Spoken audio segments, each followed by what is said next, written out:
This is Saving Connor by Lightning on the Wave, read by Alex Kawuchi, brought to you by fanfiction.net and Hypotenuse House Publishing. Chapter 18, Putting the Pieces Together. But Professor McGonagall... No buts, said the head of Gryffindor House's voice, which, following on his twin's voice, made Harry anxious to know what was going on. I am very disappointed in both of you, Mr. Potter, Miss Granger. To be caught out of bed is no trivial matter. 50 points from Gryffindor, each, and 2 weeks detention, also for each of you, she added, as though she thought she had to make that clear. Harry eased closer and peered around the corner. Connor stood with his head down in front of McGonagall, looking incredibly dejected. Hermione stood beside him and seemed near tears. Blaise stood smugly off to the side, arms folded and head nodding, at least until McGonagall rounded on him in turn. And you, Mr. Zabini, she said.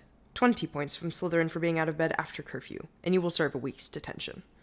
Blaise blinked and began to sputter.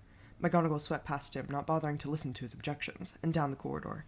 Harry, who was returning from one of his late-night sessions with Snape in the second-floor dueling classroom, but doubted that McGonagall would be in the mood to listen to that, flattened himself against the wall and thanked Merlin that she was taking the opposite corridor from him. Connor and Hermione trailed back in the direction of Gryffindor Tower, still looking dejected. Harry watched his twins back in frustration. It was now May, and still Connor hadn't come and spoken to him about the Philosopher's Stone. Harry didn't understand what was going on. Of course Connor hadn't spoken to him about a lot of things, even when they did spend time together, but Harry could not believe it was taking this long for Connor to put together the one mysterious, guarded location of the school where nobody was to venture upon pain of death with the stone. A moment later, he shook off his disappointment. Blaise was coming down his tunnel since it led to the dungeons. Harry at least had the chance to find out what had happened. "Hi, Blaise," he said, stepping casually out of the shadows. "What was that all about?" Blaise froze for a moment, then forced a laugh. "Oh, just a prank on the Gryffindors that went somewhat wrong," he said airily. "They were carrying a dragon up to the astronomy tower, if you can believe that. I suppose they dumped it over the side." A dragon? Harry's heart began to pound. He hadn't heard anything about that. His thoughts immediately leaped to Hagrid, whom Connor had developed a friendship with, and then to the Forbidden Forest. Had Connor been in the forest? Had he encountered Quirrell? "Yeah, a Norwegian Ridgeback. One of Hagrid's pets," Blaise sneered. "I saw them with it in his cabin earlier this week, and then I saw them take it out of his house tonight.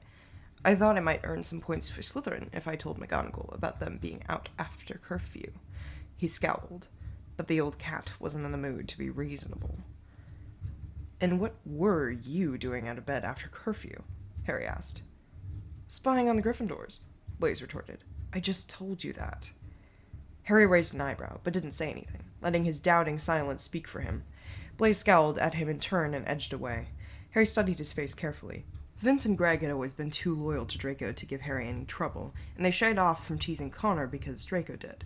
Blaise was different. He seemed sometimes to take it as a personal affront that Slytherin had a Gryffindor brother, and had started to go out of his way lately to tap Connor on the shoulder, laugh at him, trip him, and taunt him. Harry hadn't given it much thought, other than nodding in agreement when Connor went on a tirade against Blaise.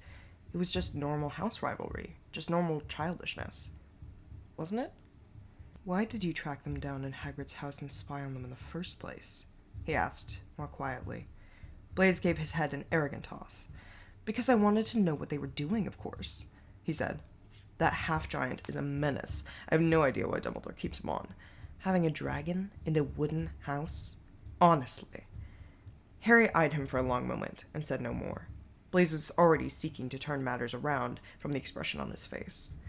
"And what were you doing out of bed after curfew?" he asked, trying to look as if he had a plot and failing. "You'll have to ask Professor Snape that," Harry said with a shrug, and then turned back in the direction of the Slytherin common room. He could feel Blaise draw in his breath to demand an explanation, but in the end he let it go without saying anything, and followed Harry. Harry whispered the password, rigor mortis, and walked quickly through the common room. He didn't want to spend a minute longer with Blaise than necessary. Of course, once they were both washed and in their beds, then Harry lay awake and thought about Blaise until it was nearly dawn. What does he want? Could it be after Connor because he's a Death Eater? That made Harry frown, though. Blaise's sole living relative was his mother, and Arabella Zabini had never shown signs of being a Death Eater. A dark witch, yes, but the two weren't the same thing. Could he even be the traitor who let those strangers through? Harry tensed up for a moment, then shook his head. No. Their mother had written him several times, and whenever she talked about the treachery, she gave the impression that it was not only an adult, but someone in the Order of the Phoenix. Blaise certainly wasn't that, whatever else he was. Then what does he want? Harry didn't know, but he resolved as he finally began drifting off to sleep, to cast Consopio on Blaise from now on, before he left for his late-night training sessions with Snape, if possible. It would do no one any harm if Blaise was back in bed before curfew and sleeping when he ought to be. And come morning, I can just happen to mention that Blaise was the one who lost points for us, and he won't be very popular for a while. Of course, most of that was just a distraction from the one thought he really didn't want to think. Why didn't Connor tell me about the dragon? His name is Norbert. Harry frowned at Connor.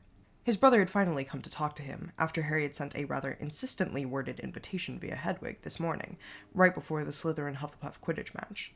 He was pulling on his gloves when Connor slouched into the training room, ignoring Flint's glare, and came up and stared at Harry. "And?" Harry pressed, unable to keep a certain coolness from his voice. Connor shrugged.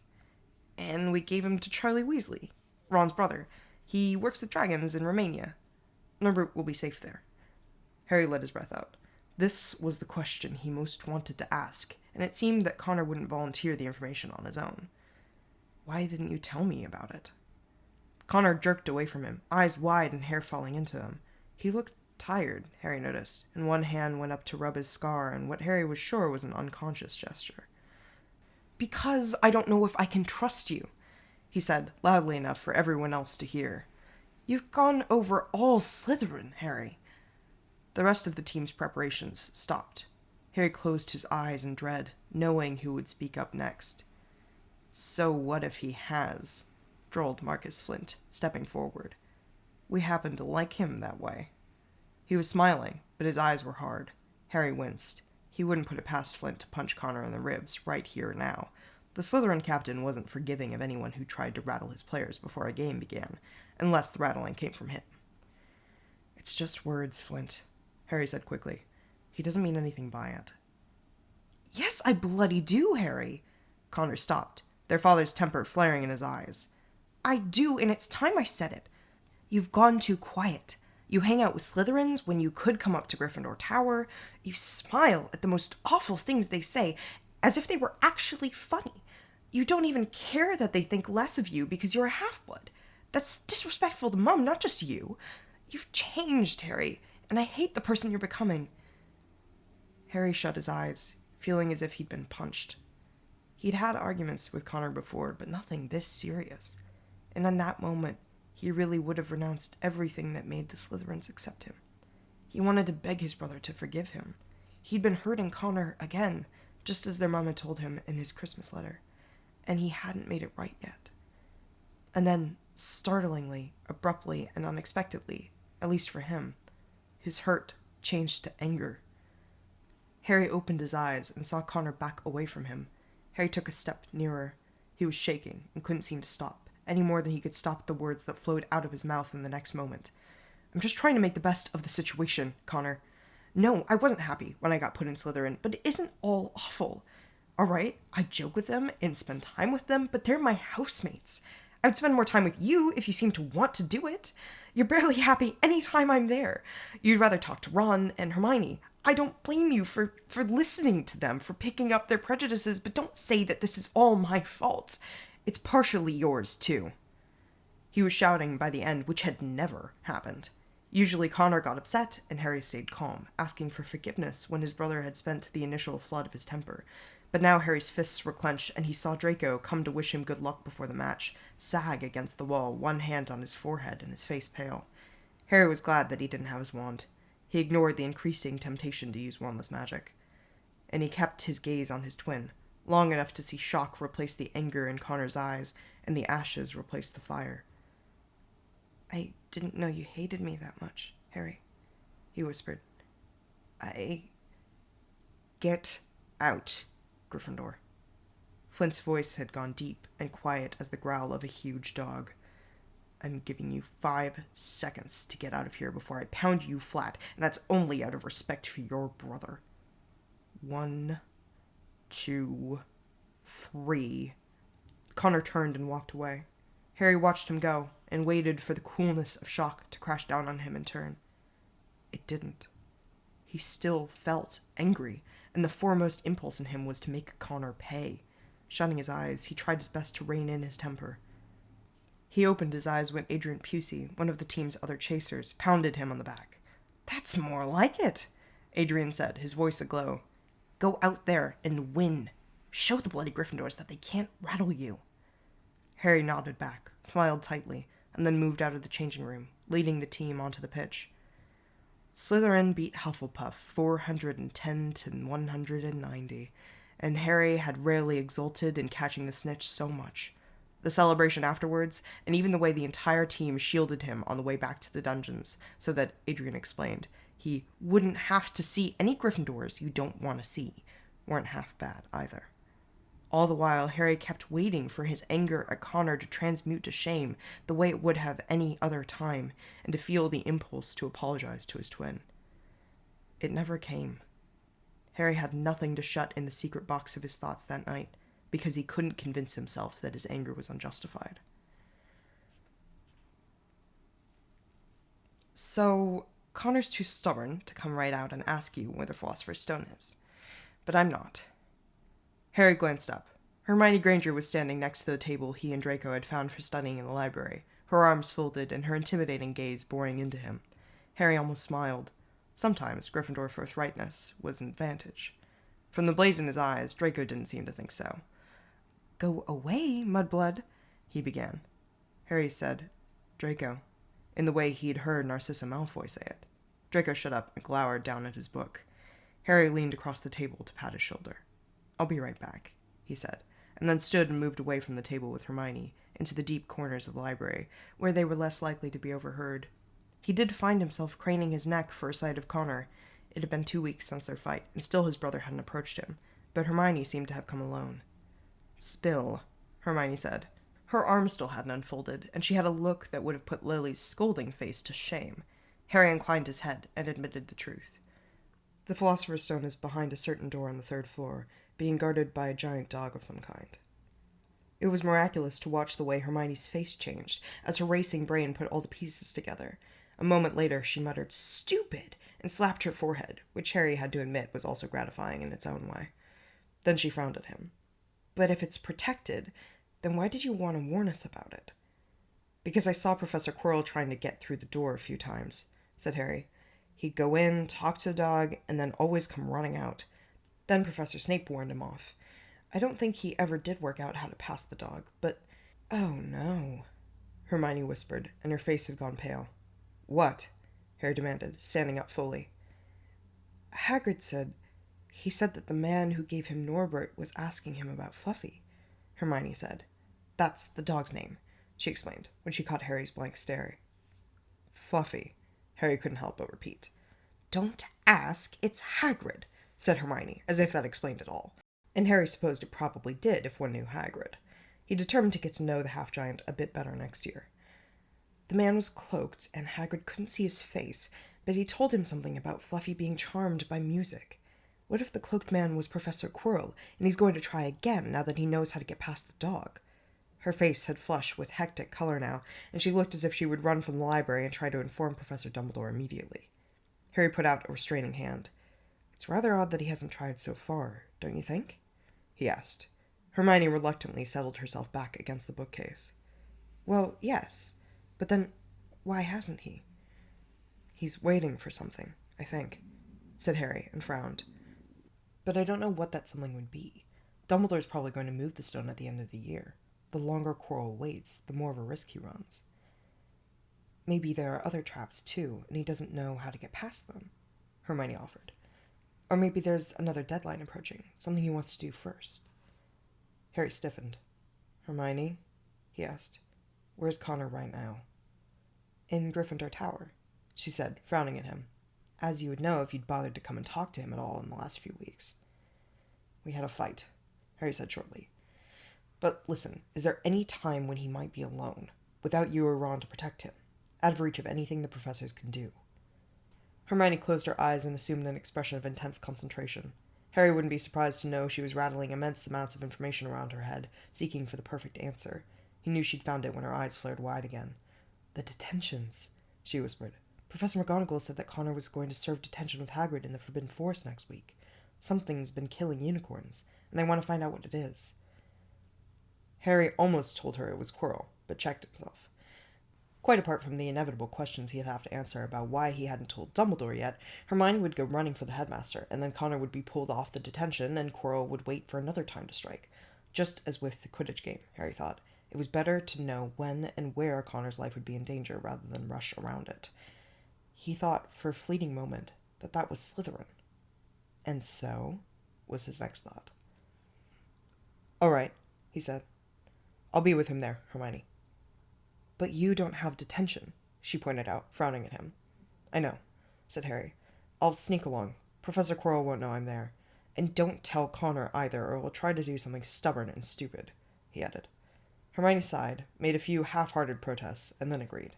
Harry suspected she was tired of the feud between him and Connor. Connor had apparently spent most of his time since then moping around the tower, and grateful for anything that would end it. Harry watched her leave the library, then walked back to his study corner with Draco, rehearsing everything he would need in his head. He stopped when he reached the table and saw Draco staring expectantly at him, rapping one finger on the corner of his parchment. "Philosopher's Stone?" he asked. With a sigh, Harry sat down and began to explain. At least he could trust that Draco wouldn't go running to Professor Dumbledore. Harry shook his head as Hagrid split Connor and Neville Longbottom, who had a detention for a stupid mistake he'd made in potions, up.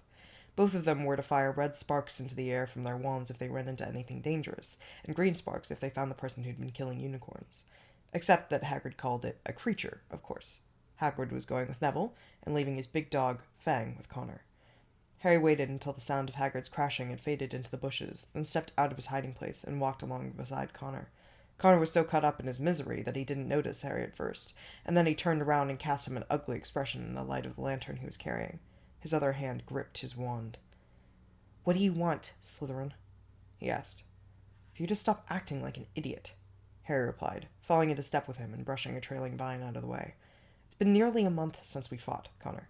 Don't you think you're dragging this out too long? I am your brother, in case you forgot."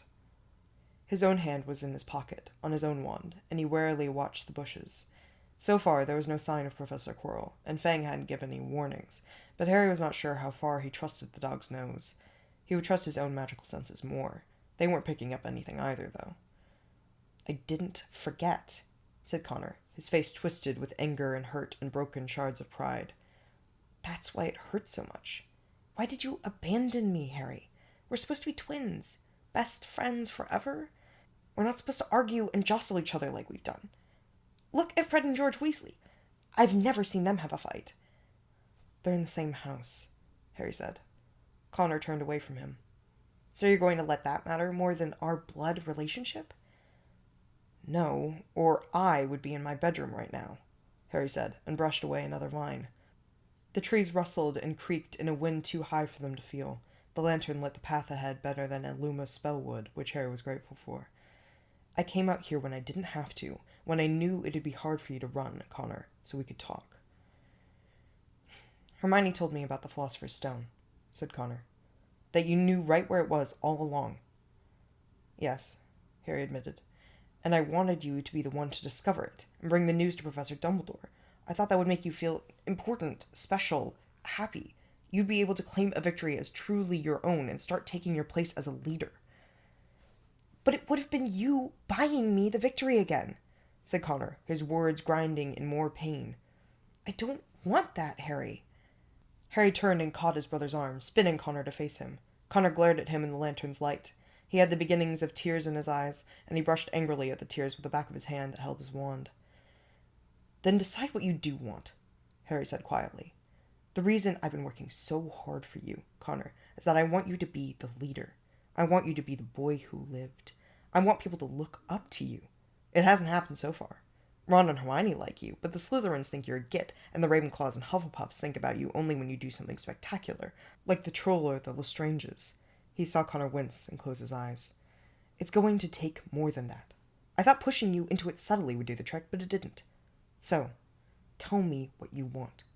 What are your plans?" What are you going to do to unite the four houses behind you?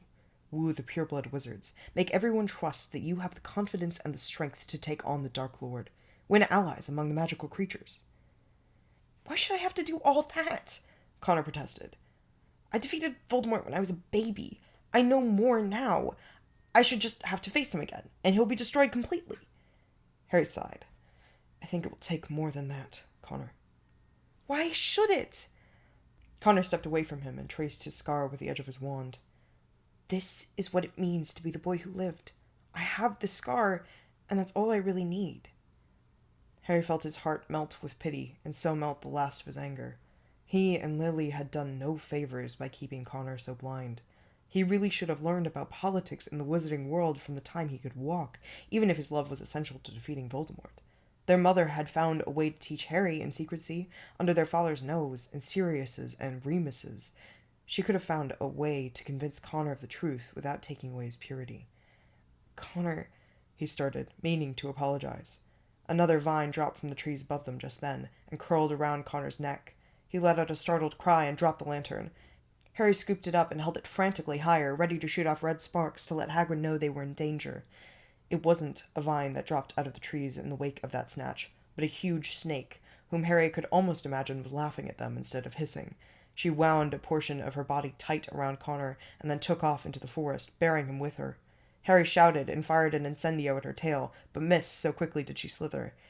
He ran after her, feeling his fear and anger give his feet wings, and his scar began to burn. The snake disappeared among the bushes ahead of him, but Harry could follow the trail of bent grasses and leaves she left, and the growing pain in his head was a sign of its own.